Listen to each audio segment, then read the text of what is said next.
À perte de vue, une queue interminable de camions stationnés en pleine chaussée.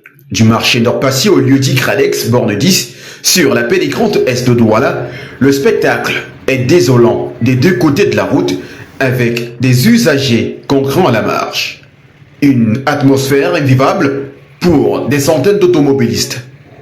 Je suis là depuis midi. Bon, vous savez, nous sommes au Cameroun. Bon, moi, déjà, je ne suis pas politicien pour pouvoir juger. J'ai les enfants qui m'attendent déjà à la maison. Vraiment, je ne sais quoi faire, vraiment. On a un embouteillage qu'on ne connaît même pas l'origine. Moi, je ne connais pas l'origine de cet embouteillage, vraiment. On veut que normalement, on nous libère. À l'origine de cette situation désagréable, une cessation d'activité lancée par la coalition des syndicats des organisations socio-professionnelles du secteur des transports routiers et effective depuis ce mercredi 12 juin 2024.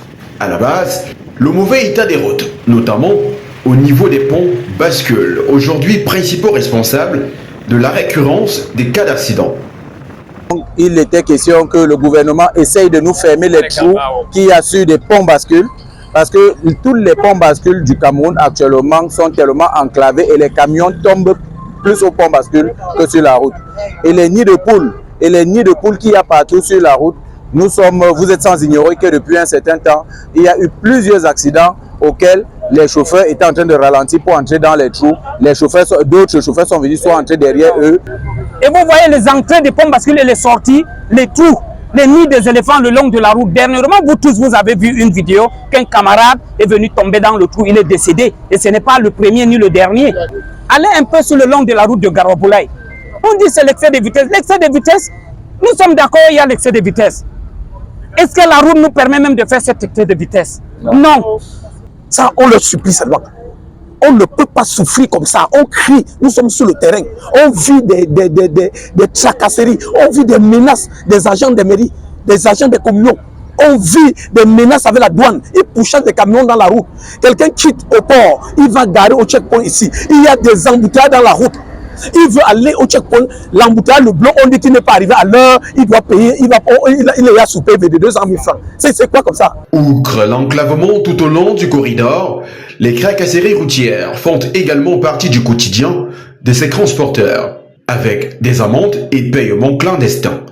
Nous avons plusieurs sortes de tracasseries routières. Nous avons la douane.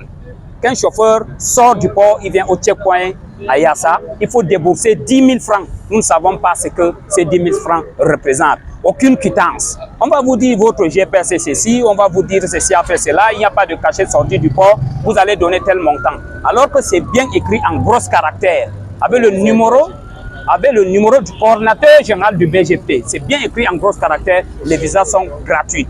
Jusqu'à là, ça ne suffit pas. Le lendemain, si vous faites même 48 heures ou bien 72 heures, vous quittez le matin. Vous voulez partir, vous voyagez, la douane vous suit jusqu'à Sombo, à 150 km de Yaoundé. On vous met le sabot. Vous venez au pont bascule en train de peser, la douane est en train de vous attendre parce que vous n'êtes pas quitté à son heure voulue. On vous met le sabot, la négociation sur place, c'est 150 000, nous en avons les preuves.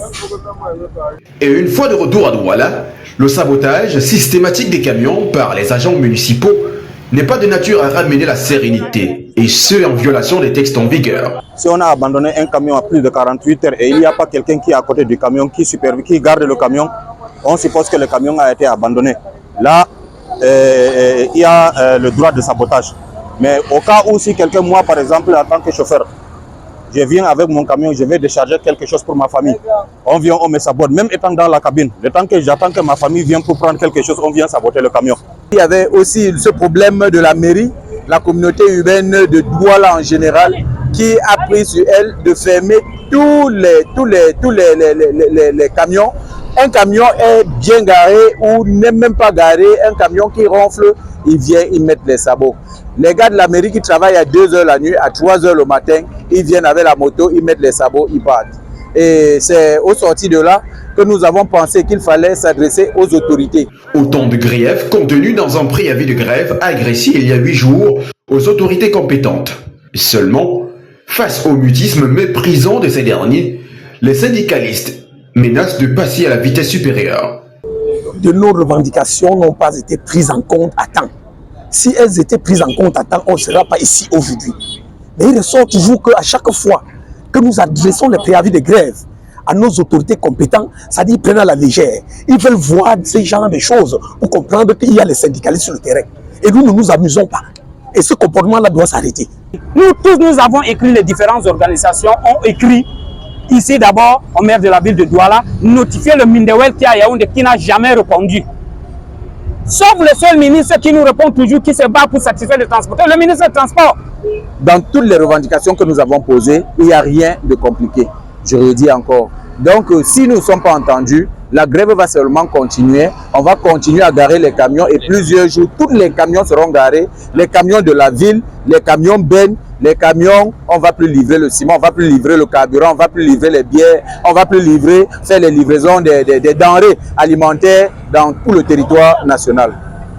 En attendant d'éventuels rebondissements, la circulation a été rétablie aux environs de 14 h grâce à une prompte intervention de l'agent du sous-préfet de Douala 3 à moult tractations. Une réunion d'urgence est annoncée à la sous-préfecture du 10 arrondissement. Affaire à suivre.